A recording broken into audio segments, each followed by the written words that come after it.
that elusive beast that's called a starter. How do we get it going? You want obviously nice fluffy bread, but you need this to get it started.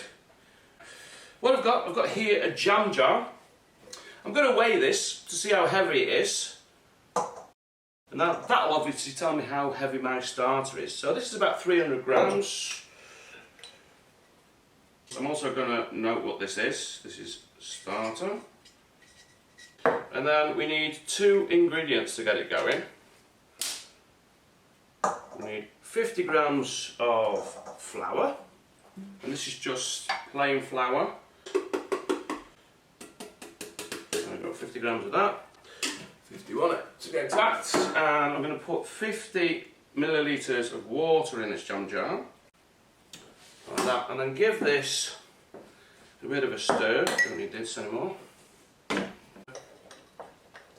And you're thinking, what, flour and water, what's that going to do? All the yeasts and all the bacteria that are in the area, they're going to be attracted to this, and after a while it'll start to get active. The yeast will start getting it going. It'll become a little bit sour, it'll become a little bit fruitier, and then that's basically the beginning of your starter. Stick the lid on. Doesn't have to be super tight, we'll just leave that to go.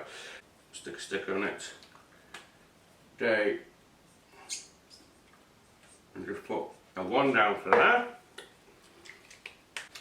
On day 2, remove 50 grams of the starter and then add 50 grams of flour and 50 grams of water. And then you put the lid on, change the day, so day 2.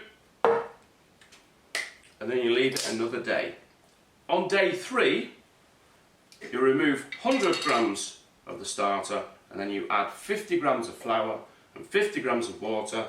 Change obviously the day to day 3 and then leave it another night on the counter. And you repeat this until you've got about 7 days of activation. After about the 7th day, you'll notice that it becomes a little bit like this. You see that this is lovely and bubbly. It smells fruity, it smells fresh, it smells of apples and it smells of cider.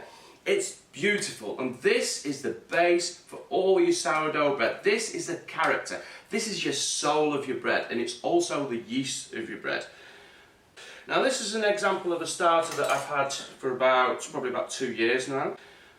You've got to look after this, obviously. What I tend to do is once you've done your 7 days of activation, then you'll have something similar to this, maybe not as active as this. And then what you can do is you can store this in the fridge, and you can store this for about 3 or 4 days, and then every so often take a little bit off, add the same amount of flour and water, and then just put it on the countertop and let it get activated. Hopefully you'll be making bread every 2 or 3 days, so that's probably exactly what you need.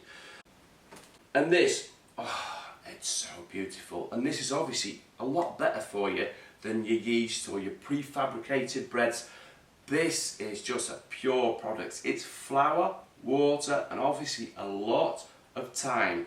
Now about that time, obviously not everybody's got like 7 days that they can mess about with a bit of starter that they're going to be making themselves.